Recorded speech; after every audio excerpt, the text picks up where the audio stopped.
बहुत ही मुख्य संदेश है, बहुत ही महत्वपूर्ण संदेश है आज के समय में, आज के दिन के लिए। क्योंकि आज हम संसार में हम देखते हैं बहुत सारी चीज़ें कि हम विश्वास तो करते हैं लेकिन फिर भी हम पूरी तरह से नहीं हैं। तो आज का जो शीर्षक है कि क्या हम किसी की प्रतिमा की आराधना कर सकते हैं?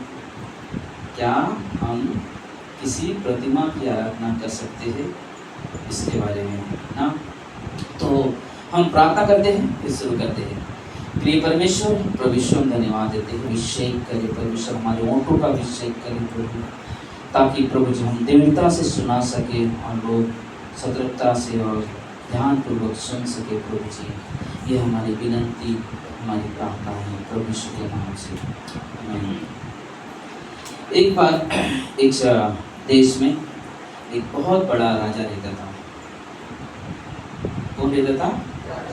कौन रहता था? राजा रहता था। एक देश में एक बहुत बड़ा राजा रहता था। राजा क्या करता था कि प्रजा की बहुत केयर करता था, बहुत ध्यान करता था। राजा को अगर मालूम पड़ गया कि कोई प्रजा मेरी दुखी है तो तुरंत उसकी मदद के लिए आगे बढ़ता था। तो कुछ लोग नज़दीक होते थे राजा के महल के, कुछ लोग दूर होते थे, कुछ ज़्यादा दूर, कुछ और दूर, कुछ और दूर, कुछ बहुत दूर होते थे। तो ऐसे चलते रहा। लोगों के अंदर इच्छा आती, कभी कभी लोग अपनी इतनी सफ़र करके आते थे राजा को मिलने के लिए और मिलते थे, मिलकर चले। और राजा का कभी दरबार बंद नहीं रहता था कि कोई आना नहीं चाहिए करके, हमेशा खुला हुआ रहता है। कभी भी व्यक्ति राजा को मिलने के लिए जा सकता है। तो एक दिन कुछ गुट के लोगों ने अचानक उन्होंने विचार किया, अरे यार बहुत लंबा चलना पड़ता है राजा को मिलने के लिए। ऐसा करते हैं कि हम राजा की एक बहुत बड़ी मूर्ति बनाते हैं। एक राजा की एक बहुत बड़ी मूर्ति बनाते हैं और अपने यहाँ बिठा देते हैं, है ना। तो राजा तो वहाँ पे तथा हम राजा को यहीं पे देख के हम बोलेंगे हमारा राजा है यहाँ पे, और हम हर दिन से दर्शन करेंगे, उससे बातचीत करेंगे ना। हम उससे जो भी हो सकता है हम उसके साथ जैसा संबंध रखना है रखेंगे। तो लोगों ने तैयार हो गए करने के लिए। हाँ, अच्छी बात है भाई, अगर ऐसी बात है तो लोगों ने फटाफट सब मिलजुल कर बहुत बड़ी प्रतिमा बनाई और सब देखने। तो राजा एक दिन देखा कि हर दिन लोग आ रहे, लेकिन एक जगह के लोग नहीं आ रहे मेरे पास मिलने के लिए। सब जगह के तो आ रहे, लेकिन कुछ जो बहुत दूर वाले, लेकिन वो आते थे पहला, अभी क्यों नहीं आ रहे? पहले आते थे हमेशा मिलने के लिए, अभी क्यों नहीं आ रहे? तो राजा वहां पे गया, पर मुझे मिलना है उस प्रजा के लोग से। क्या बात है कि लोग इस तरह से आज आना बंद कर दिया है, चलो देखते हैं। राजा वहाँ पहुँचा, क्या देख रहा है कि बहुत बड़ी मूर्ति बनी हुई है राजा की, और सब वहाँ पे बहुत आनंद मना रहे, सब कर रहे। लेकिन राजा क्या क्या मालूम है? राजा बहुत नाराज हो गया। राजा बहुत नाराज हो गया। क्यों नाराज हो गया राजा? कौन बताएगा? क्यों राजा नाराज हो गया? क्योंकि वो आए नहीं ना, इसके लिए नाराज हो गया। नहीं, उन लोगों ने उस राजा को उस मूर्ति में डाल दिया, जो उससे बात भी नहीं कर रहे, लेकिन उनका ध्यान इतना उसकी तरफ आकर्षित है कि कुछ नहीं। और जो सचमुच जो राजा है, इधर जाना लोगों ने बंद कर दिया। वैसे ही आज हमारे जीवन में हम देखेंगे क्यों ऐसी बातें होती है, क्यों ऐसा दिन समय आता है कि जहाँ पे लोग सच्चाई को जानते हुए भी अंधेरे में चले जाते हैं, अंधविश्वास में चले जाते हैं। कई बार ऐसा होता है। लेकिन बाइबल में निर्गमन के 20 अध्याय जाएंगे हम लोग। परमेश्वर चाहता क्या है हमसे? परमेश्वर चाहता क्या हमसे? सब लोग बोले बाइबल खुला है सबका?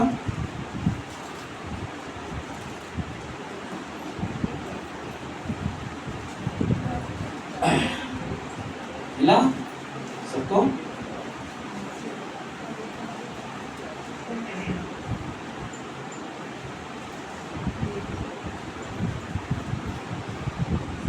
मिला सबको?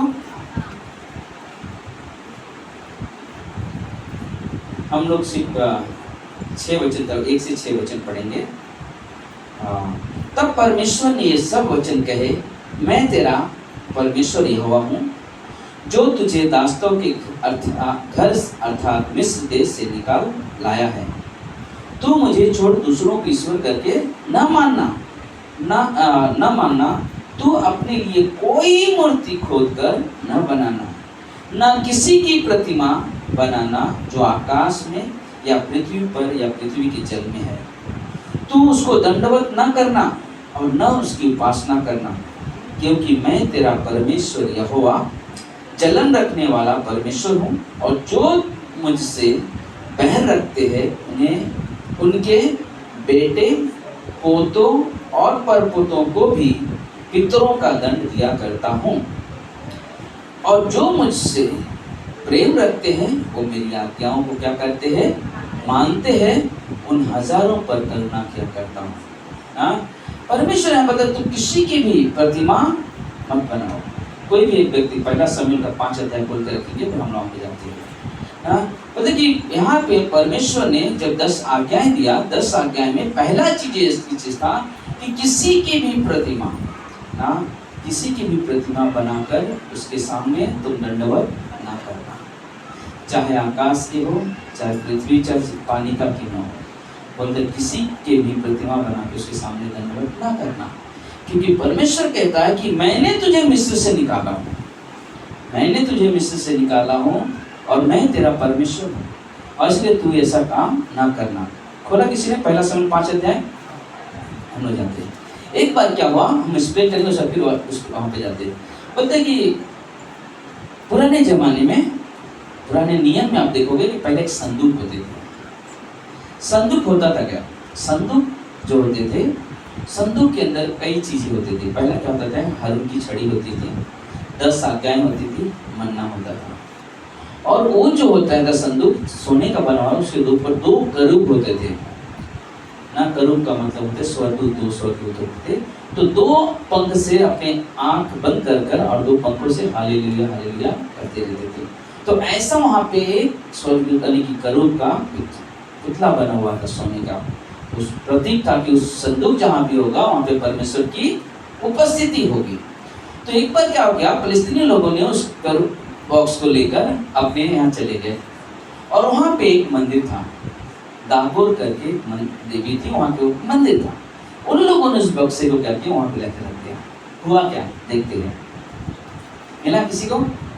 1 से पढ़ते जाएंगे, 1 से 7 तक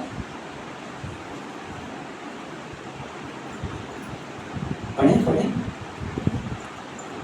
माइक ले लो। फिलिस्तीनियों ने परमेश्वर का संदूक एबेनेजेर से उठाकर अश्दोद में पहुंचा दिया। फिर फिलिस्तीनियों ने परमेश्वर के संदूक को उठाकर दागोन के मंदिर में पहुंचा को दागोन के पास रख दिया। दूसरे दिन अश्दोदियों ने तड़के उठकर क्या देखा कि दागोन यहोवा के संदूक के सामने पौधे मुँह भूमि पर गिरा पड़ा।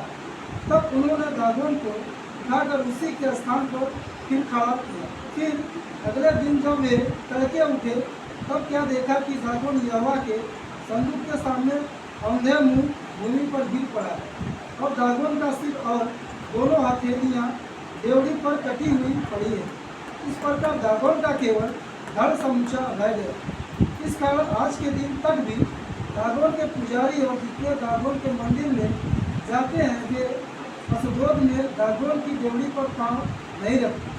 तब यहोवा का हाथ अश्दोदियों के ऊपर भारी पड़ा और वह उन्हें नष्ट करने लगा, और उसने अश्दोद और उसके आसपास के लोगों की गिनतियाँ निकाली। यह हाल देखकर अश्दोद के लोगों ने कहा, इस्राएल के देवता का संदूक हमारे मध्य रहने नहीं पाएगा, क्योंकि उसका हाथ हम पर और हमारे देवता दागोन पर कठोरता के साथ था। दागोन जो था ना, दागोन की जो मूर्ति थी उसमें क्या था मालूम है, आधा शरीर मछली का था और आधा इंसान का था ना, ऐसा उनकी प्रतिमा थी। और वहाँ पे लोग ने क्या किया, उस मूर्ति को यानी कि संदूक को लाके रखा। रखने में क्या देख रहे हैं, पहले दिन ही देख रहे हैं को मूर्ति गिर गई, और वो लोग देख कर डर गए, ऐसा क्या हो गया। उसको उठा के खड़ा करते हैं, दूसरे दिन क्या देखते हैं, उसका मुंडी टूटा हुआ है, उसका हाथ टूटा हुआ है, सब टूटा हुआ है। और वो लोग देखकर बहुत चकित हो, क्योंकि उनका जो ध्यान था उस परमेश्वर की तरफ नहीं था, उनका ध्यान कहाँ पे था, उस दागोन की मूर्ति की तरफ थी। और इसलिए वो लोग ना उनका ध्यान उनका, क्योंकि उसको जो बहुत ज्यादा मान सम्मान देना, उसको बहुत पूजा पाठ करने का जीवन था। और वहां पे जब ये देखते हैं कि उनके ना हाथ, उनके ना उसका सर सब अलग हो गया है, और वहां पे कटी हुई पड़ी हुई है, और दागोन की केवल धड़ सा चुमाचा रह गया था, यानी कि सिर्फ यहाँ से यहाँ तक ही बचा हुआ था, बाकी सब टूट चुके थे। और लोग देखकर ताज्जुब, आप बोलते हैं कि यहाँ पे इसको मत रखो, क्योंकि परमेश्वर जो है, इस्राएल का जो परमेश्वर है, उसका कोप हम पर भड़का है, हमारे इस देवी पर भड़का, इसलिए क्या हो गया, ये टूट गया। पहला चीज ये होता है कि प्रतिमा में सामर्थ्य होता है क्या? किसी प्रतिमा बनाने चीजों में सामर्थ्य होता है क्या? नहीं होता है।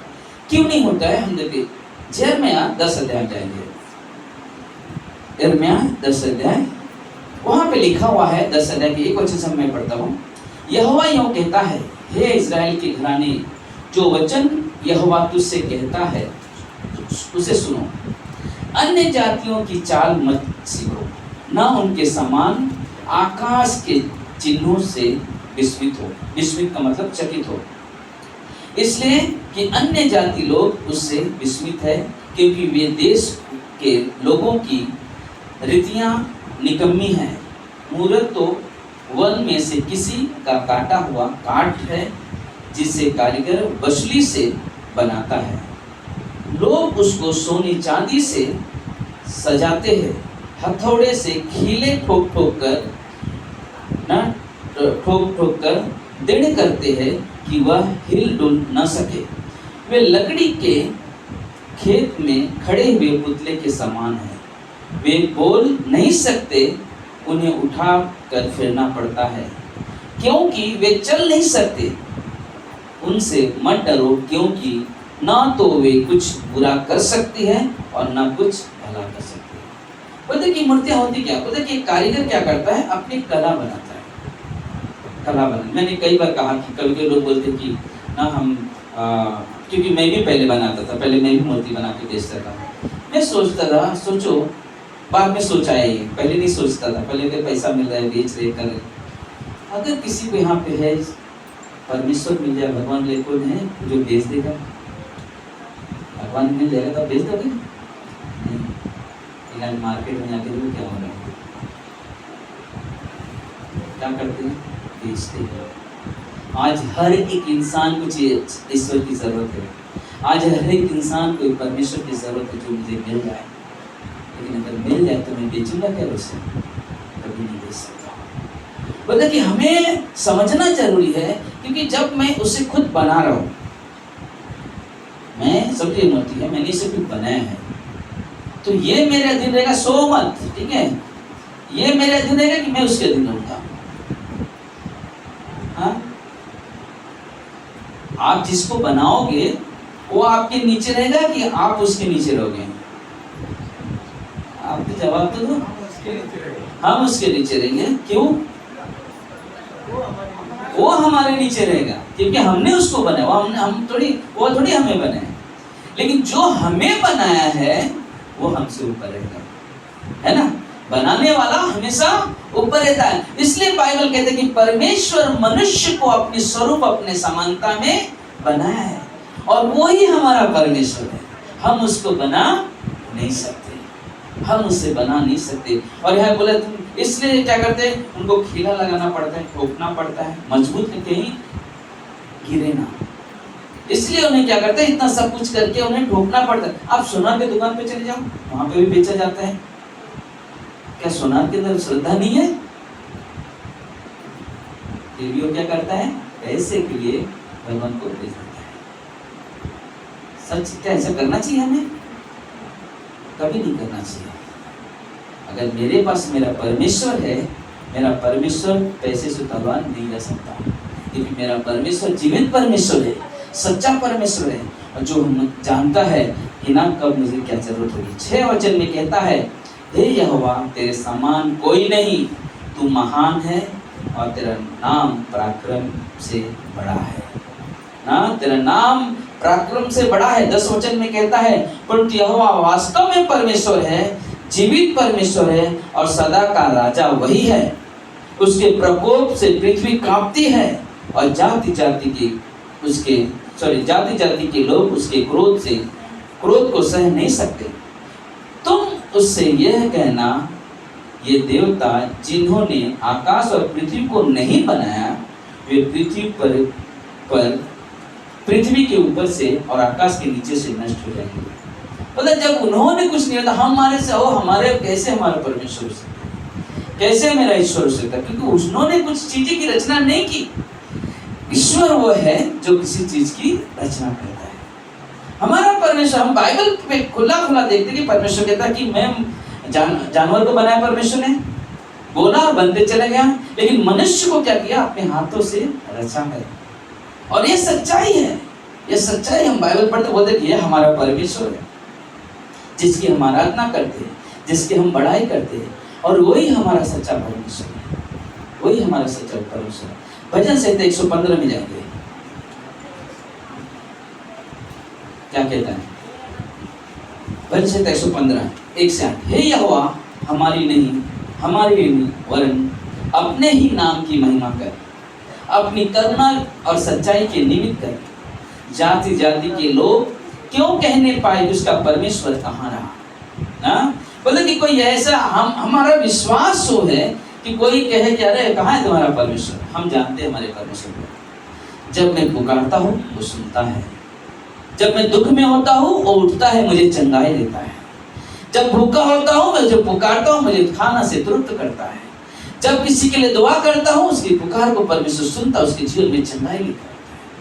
और मेरा परमेश्वर सिर्फ एक जगह नहीं, जहाँ कहीं भी उसके नाम से खड़ा होता हूँ वो मेरे परमेश्वर की उपस्थिति होती है वहाँ पे, और वो वहाँ पे रहता है और हमारी पुकार को सुनता है। इसलिए यहाँ पे भजन संहिता 115 में लिखा हुआ है कि जाति जाति के लोग क्यों कहने पाए उनका परमेश्वर कहाँ रहा। बोलते कि जब कोई हमारे जीवन में कई ऐसे समय आते हैं जहाँ पे हमारे बहुत बड़े चैलेंज भरा समय हो जाता है। कभी समझो कोई आदमी शैतान से ग्रसित होता है, कोई बीमार से हम लोग प्रार्थना करते हैं, पुकारते हैं, पर हम कहते हैं, सच्चाई है, मैं कहता हूँ परमेश्वर को ये नहीं कहने पाए कि तेरा परमेश्वर कहाँ है। और ये मेरी जीत है कि मैं कहता हूँ घर से मेरा परमेश्वर कहाँ है, मैं जानता हूँ। और इसके परमेश्वर का वचन में लिखा हुआ है, मेरे दासों के और मेरे पर विश्वास करने वाले के मुंह कभी काले नहीं होंगे। जब जब आप पुकारोगे तब तब परमेश्वर आपकी सुनने के लिए हमेशा तैयार रहेगा। और ये है सच्चा और जीवित परमेश्वर का पहचान। दूसरा तीसरे वचन में जाते हैं, हमारा परमेश्वर तो स्वर्ग में है, उसने जो चाहा वही किया। Hallelujah, hallelujah, hallelujah. उन लोगों की मूर्ति सोने चांदी की तो होती है, वे मनुष्य के हाथ की बनाई हुई होती है। उनके मुंह तो रहता है परंतु वे बोल नहीं सकते, उनकी आंखें तो रहती है परंतु देख नहीं सकते, उनके कान तो रहते हैं परंतु वे सुन नहीं सकते, उनके कान नाक तो होते हैं सुन नहीं सकते, उनके हाथ तो होते हैं परंतु स्पर्श नहीं कर सकते, उनके पाँव होते हैं परंतु चल नहीं सकते, और उनके कंठ तो होते हैं शब्द नहीं निकल सकते। 6 वचन, जैसे वे हैं वैसे ही उनके गुण बनाने वाले हैं, और उन सब के पर भरोसा करने वाले भी वैसा ही हो जाते हैं ना। उनके पास हाथ होते हैं बट वो हाथ नहीं बढ़ा सकते हैं ना, पैर होते हैं चल नहीं सकते हैं। क्योंकि यिर्मयाह की किताब में यिर्मयाह लिखता है तो कि उनको हमको उठा के बिठाना पड़ता है, उनको हमको बिठा के इस स्थान से उस स्थान लेके जाना पड़ता है। मतलब कि इसलिए हम जब बाइबल पढ़ते हैं, हम आप देखोगे हम सिर्फ एक मूर्ति की बात नहीं कर रहे, सारी मूर्ति की बात कर रहे हैं। चाहे यीशु मसीह की मूर्ति क्यों ना हो, कि वहाँ पे जब बात करें दागोन की एक देवी थी जो वहाँ पे ना फलस्तीनियों के यहाँ उस बारे वहाँ से हम बात करें। और जो भी लोग अगर इस मूर्ति की आराधना करते हैं, पहले से हमें सोचना चाहिए क्या सच है क्या। क्योंकि मैं क्यों बात कहता हूँ, आप के साथ अगर आपके पास गीता होगा, वेदा होगा, चतुर्वेद होगी, ऋग्वेद होगी, और एक वेद और है कोई, तो 5 वेद है, दूसरा बाइबल है, और क्या है, कुरान है, गुरु ग्रंथ है। आप किसी भी किताब में जाकर अगर ढूंढ लो कि हम किसी की प्रतिमा बना के आराधना करनी चाहिए, तो मैं मानूंगा वो किताब सही है, और ये चीज आपको कभी कहीं नहीं मिलेगी। क्योंकि आज हम अगर इस चीज के बारे में, इस प्रतिमा की मूर्तियों के बारे में बात करें कि सच्चाई है, क्योंकि हम जानते हैं कि कहीं इसकी जिक्र नहीं है कि किसी भी कोई भी व्यक्ति किसी की प्रतिमा बनाए, उसके सामने दंडवत करे, चाहे मेरे माँ बाप की क्यों ना हो, माँ बाप की क्यों ना हो। जीते आजकल के समय में जीते जी तो आदर नहीं करते हैं, मरने के बाद तस्वीर टांग के वो थाले उनका ना कुछ हाथ डालेंगे, कुछ भी करते रहते हैं। हाँ, एक बार मुझे याद है जब मेरी मम्मी का डेथ हुआ था, मेरे मामा को लगा, अरे तुम लोग कैमरा वाले को नहीं बुलाया, फोटो निकालना चाहिए, करना चाहिए। हमारी मम्मी का ऐसा हुआ, हमने इतना फोटो निकाला एक क्या, हमने कहा मुझे मालूम है आप लोग कैसे अपनी मम्मी के साथ व्यवहार किए, चुप होकर चला गया। हम जीते जी तो आदर नहीं करते, फोटो लेके क्या करेंगे, क्या बदलेंगे लोगों को, हम बहुत प्रेम करते अपने माँ बाप से नहीं, क्योंकि हमारा परमेश्वर जीवित परमेश्वर है। हम जिसकी आराधना करते हैं, हमें विश्वास है वो क्या करता है, वो कैसे काम करता है, हम जानते हैं। वही वो परमेश्वर है जिसने समुद्र को दो भाग करवाया था, वही वो परमेश्वर है। मूसा के साथ वही काम किया, यहोशू के साथ वही काम किया, एलिया के साथ वही काम किया, यहोशू के साथ वही काम किया, और एलिसा के साथ वही काम किया। आज भी नए नियम में देखो, सारे शिष्यों के साथ वो काम किया, आज हमारे और आपके साथ भी वही काम कर रहा है। हालेलुया। उसको कोई नहीं मिटा सकता, उसको कोई नहीं काट सकता। आप खाली एक बार दिल से उसके साथ चल के तो देखो, अपनी चिंता उसको कर दो, प्रभु बस तू संभाल, मैं कुछ नहीं कर सकता। क्योंकि यहाँ पे लिखा हुआ है, अगर कोई उस मूर्तियों के पीछे ज्यादा बता कि जैसे वो है वैसे उसको बनाने वाले और उसको मानने वाले भी वैसे बजेंगे, क्योंकि उसको कहा जाता है अंधविश्वास। हमें मालूम है कुछ में कुछ नहीं, फिर भी हम उसको मानने सम्मान करते हैं। वो राजा के बारे में सोचो, कितना उसको प्रेम था, सारे लोग उसको हर दिन मिलने आ रहे थे, लेकिन लोगों ने प्रतिमा में उस राजा से मिलना बंद कर दिया। राजा को बहुत क्रोध है। और यहाँ पे निर्वचन के 20 अध्याय में परमेश्वर ने कहा कि मैं जलन रखने वाला परमेश्वर हूँ। एक और उदाहरण देता हूँ, यहाँ पे बहुत सारे हैं जिनके पास बच्चे होंगे। कितने लोग के पास बच्चे हैं? 1 2 3 4 5 6 7 है ना? स्त्री बोल सकती थी कि मैंने अब उसको 9 महीना पाला है ना, कोख में, उसके बाद जन्म दिया। पिता बोल सकता है मैं परिश्रम करके उसको ना पढ़ाने लिखाने काम करता हूँ, कमा के लाता हूँ, करता हूँ। दो चीजें। अगर वही चीज अगर आपका बच्चा किसी और को माँ बाप बोलना शुरू कर दे, आपको अच्छा लगेगा? नहीं अच्छा लगेगा। तो सोचो, जिस परमेश्वर ने हमको और आपको बनाया और हम किसी और को ईश्वर बनना शुरू कर दे, क्या हमारे परमेश्वर को अच्छा लगेगा? नहीं लगेगा। हमें इस चीज को जानना बहुत जरूरी है, समझना जरूरी है कि परमेश्वर चाहता क्या है कि हम करें। परमेश्वर चाहता क्या हम करें। हमारा काम है हम वचन के आधार पे अपने जीवन को जिए। बाइबल कहता है, प्रेरितों के काम 7:49 में है में भी, कि हमारा परमेश्वर स्वर्ग जो है यीशु मसीह के ना बैठने का स्थान है और धरती क्या उसके चरणों की चौकी है। हम उसको कहाँ रख सकते हैं? कहीं नहीं बिठा पाएंगे उसे। लेकिन बाइबल ही कहता है मत्ती 18:20 में कि जहां कहीं भी मेरे नाम से 2 या 3 इकट्ठे होते, किसके नाम से? प्रभु यीशु के नाम से। जहां कहीं भी 2 या 3 उसके नाम से इकट्ठा होते हैं, प्रभु वहां पे क्या होता है? उपस्थित होता है। और यही सच्चाई है कि हम परमेश्वर की आराधना, हम परमेश्वर की पढ़ाई करते हैं। इसलिए नाम, क्योंकि हम परमेश्वर को किसी प्रतिमा में नहीं बना सकते, क्योंकि जब वो मुझे बनाया है, आपको बनाया है, तो हम उसको कैसे बना सकते हैं? नहीं बना सकते। क्या कंप्यूटर इंसान को बनाएगा? इंसान ने कंप्यूटर को बनाया। कंप्यूटर क्या इंसान को बना सकता है? नहीं बना सकता। हाँ, कंप्यूटर का इंसान बना सकते हैं ना, रोबोट बनाते हैं, है ना? कैसे बनाते? इंसान बनाता है। वो कंप्यूटर को बोलो भाई ये बना दे, नहीं बनेगा। आपको कोई चीज ढूंढने के लिए भी कंप्यूटर में जब तक आप डाल के एंटर नहीं करोगे तब तक वो चीज शो नहीं करेगा। जरूरत किसका पड़ेगा? आपकी जरूरत पड़ेगी उसको। क्यों? क्योंकि बनाने वाला इंसान है। तो आप जब तक उसमें कोई चीज नहीं डालोगे तब तक जो सोची और चीज सो नहीं करेगा, सो नहीं करेगा। बट अगर मेरे जीवन में कुछ चीजें हैं जो मुझे समझ में नहीं क्या चल रहा है, लेकिन मेरे परमेश्वर को मालूम है मेरे अंदर क्या चल रहा है, क्योंकि वो मेरा बनाने वाला परमेश्वर है। मैं उसकी रचना हूं, आप उसकी रचना हो। कई बार होता है, कई बार ऐसा डॉक्टर बोलते हैं सॉरी मैं कुछ नहीं कर सकता, अब ऊपर वाला ही कुछ कर सकता है।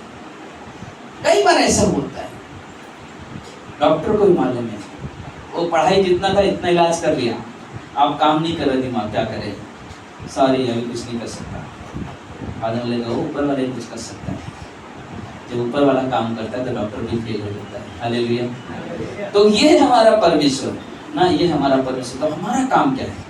हम परमेश्वर को ना, हम परमेश्वर को कभी भी हम किसी प्रतिमा में नहीं डालें। हम परमेश्वर को आदर दें, हम परमेश्वर की महिमा करें। बोलते कि सिर्फ मूर्ति ही आराधना नहीं होती है। अगर कोई व्यक्ति अपने काम को ज्यादा महत्व, परमेश्वर की कलीसिया को कम महत्व देता है, तो भी एक मूर्ति पूजा है।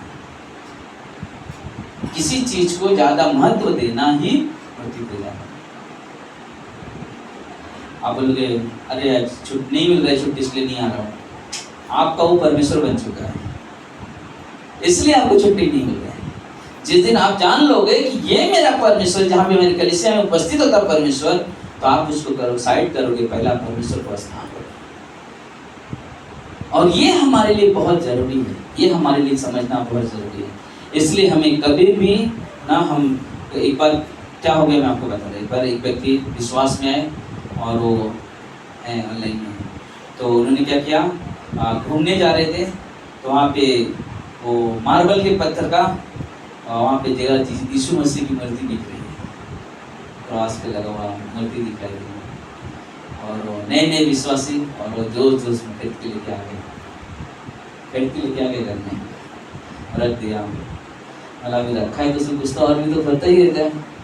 अभी ये मेरा परमेश्वर आगे तो कुछ नहीं तो पैर तो पढ़ना शुरू कर देंगे, है ना, कुछ ना कुछ करेंगे। उसके बाद उनके जीवन में बहुत सारी प्रॉब्लम्स आ रही है, कुछ तो गड़बड़ होने लगा। कुछ तो है आपके जीवन में, कुछ तो है जो आपके जीवन में रुकावट लेकर आए। अभी तक तो आप बढ़ रहे थे, क्या हो गया, अचानक रुक गए, अचानक स्टॉप कैसे हो गए? तो कुछ क्या है? बोले कुछ नहीं, तो घूमने जा रहा था, उधर देखा एक मूर्ति पड़ी हुई, देखिए मेरा यीशु प्रभु, हमारे प्रभु यीशु की मूर्ति थी, हमने ले लिया, अल्लाह कर दिया, मतलब उठा के उसको। मेरे यीशु मार्बल क्या सोने में भी नहीं बसते, मेरे यीशु वहाँ पे बसते जहाँ दिल और मन से उसको पुकारते हैं। वो है हमारा परमेश्वर। तो तब उन्होंने उठा के फेंका, आज उनके जीवन में सब कुछ सही है। बोले कि हमारे लिए जरूरी है, अगर हम घर में फोटो लगाते यीशु से, नहीं लगाना चाहिए, नहीं लगाना चाहिए। हमारा वो परमेश्वर नहीं है, हमारा वो परमेश्वर नहीं है। कितने लोग यहाँ पे यीशु को देखा है? कितने लोग यहाँ पे जो यीशु को देखा है? कोई? किसी ने नहीं देखा। हम बाइबल से विश्वास करते हैं, लेकिन हाँ, जिन्होंने देखा है उन्होंने लिखा है। हालेलुया। जिन्होंने देखा उन्होंने इस बाइबल को लिखा और उन्होंने प्रकट किया कि मैं जानता हूं मेरे यीशु कैसा, तुम भी विश्वास करो।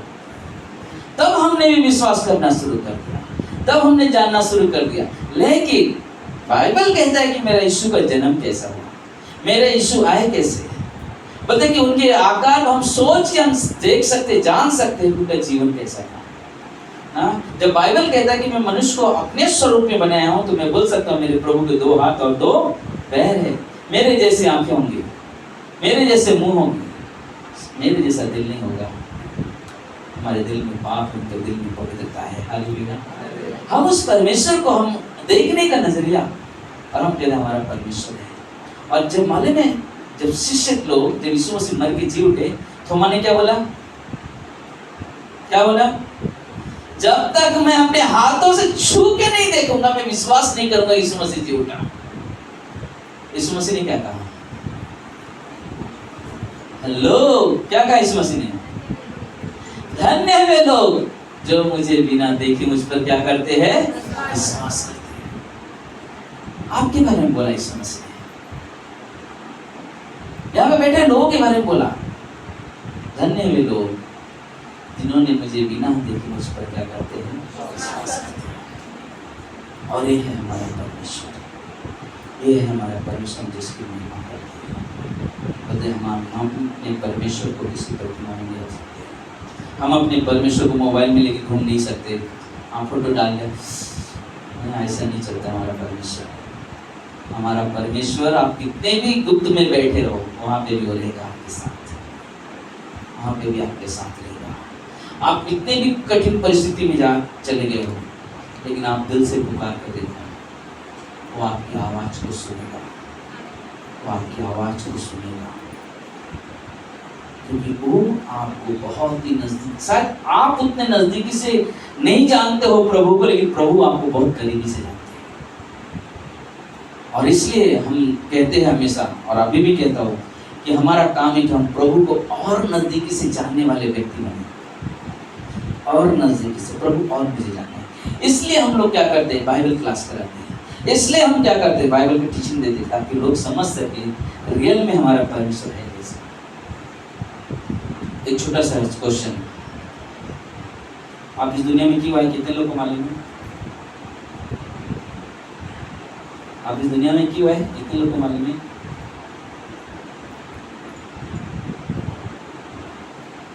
आगे क्या होगा आपके साथ,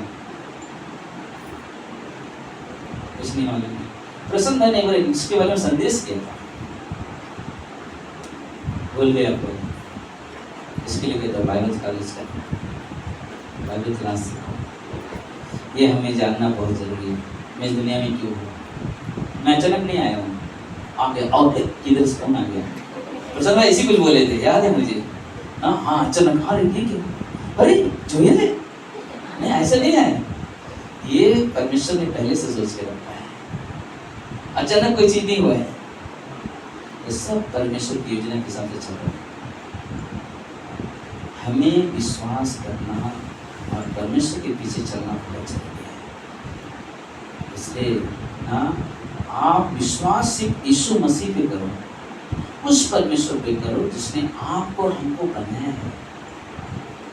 आप ग्रंथ में ढूंढो, ग्रंथ के हिसाब से अपने जीवन को चलो, बाइबल के हिसाब से अपने जीवन को चलो। और कोई रास्ता नहीं हमारे पास, और कोई रास्ता नहीं हमारे पास। हमें वचन को पढ़ना, हर दिन वचन पढ़ना। बाइबल सिखाता है, बाइबल कहता है क्या है, बाइबल कैसे जीवन जीना सिखाता है, मतलब उसके बारे में सोचो, मनन करो, ध्यान अपने आकर्षित करो, तो देखिए हमारा जीवन बल्कि ऐसा जीवन है, हम यीशु के बगैर नहीं दे सकते, हम यीशु के बगैर नहीं दे सकते। अगर किसी दिन अगर सोचो, मैं रियल बताता हूँ, अगर यीशु बोलते ना मुझे तू नहीं चाहिए, आदमी जीते जी मर जाएगा, कोई करे या नहीं, मैं तो बहुत टूट गया, खत्म हो सकता हूँ, निराश हो जाऊँगा, टूट जाऊँगा पूरी तरह से, क्योंकि बिना यीशु के मेरा जीवन अधूरा है,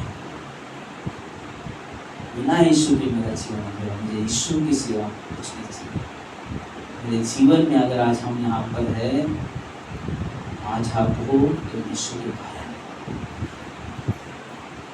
उसके जैसा प्रेम कोई नहीं कर सकता, ना पत्नी, ना पति, ना बेटा, ना बेटी, कोई नहीं करेगा आपको ऐसा प्यार यीशु के जैसा। इसलिए वो सच्चा जीवित परमेश्वर है।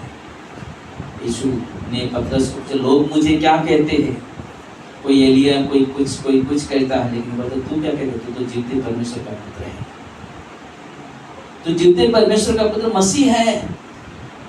हमारा यीशु जीवित परमेश्वर है। इसलिए हम किसी प्रतिमा की आराधना नहीं करते, इसलिए हम किसी की प्रतिमा की आराधना नहीं कर सकते, ना करते। हमें चुनना है, हम किसके पीछे चल रहे हैं, क्योंकि ये बाइबल कहता है मूर्ति पूजा, व्यभिचार दोनों बहुत गंदा पाप है, जिसे परमेश्वर कभी बर्दाश्त नहीं करता है। इस चीज़ों से हमें नफरत करना है, चीज़ों से मैं नफरत करना नहीं चाहिए। सब चीज़ें आज भी मैं करूँ, मैं बहुत पैसा कमा सकता हूँ मोतिया बनाकर, लेकिन मुझे अगर मैं वो पाप नहीं करता, मैं आपको क्यों बोलूँ भाई ये पाप कर। मैं एक विश्वासी को देखा ना, वो बोलता था कि बस बिजनेस इसलिए कर रहा हूँ, मतलब मैं नहीं मानता, क्यों करूँ बिजनेस। जब बाइबल कहता है कि किसी की प्रतिमा बना के आराधना मत करो, अगर आप नहीं कर किसी और को करे तो आप तो उसके पाप के भागी बन रहे हो ना। अगर सोच, उदाहरण के लिए मेरे पास कुछ ना, किसी ने लाके किसी ने मुझे मंदिर दे दिया, घर में मंदिर लगा के दे दिया, और बोले खुशी तू लेके जा, क्या हो जाएगा? मैं तो नहीं कर रहा हूँ, उसको बोला तू कर, मैं पाप नहीं, अभी वो पाप तू कर। तो मैंने क्या किया? उसको गलत जीवन जीने के लिए प्रेरित करना। ऐसा हमारा जीवन नहीं होना चाहिए। अगर सचमुच हम विश्वास करते हैं कि यीशु मेरे लिए आज से 2024 साल पहले इस दुनिया में आए, मेरे लिए उन्होंने दुख उठाया, मेरे लिए उन्होंने क्रूस पर गए, क्रूस पर जान दे दिया, मेरे लिए उन्होंने कब्र में और तीसरे दिन जी उठे। अगर हम विश्वास करते हैं कि हमारा परमेश्वर जीवित परमेश्वर, तो हम सिर्फ यीशु के पीछे चले, सिर्फ यीशु के पीछे चले और किसी के पीछे नहीं। यीशु ही हमारा सब कुछ है। आमीन। आइए हम प्रार्थना करें कि परमेश्वर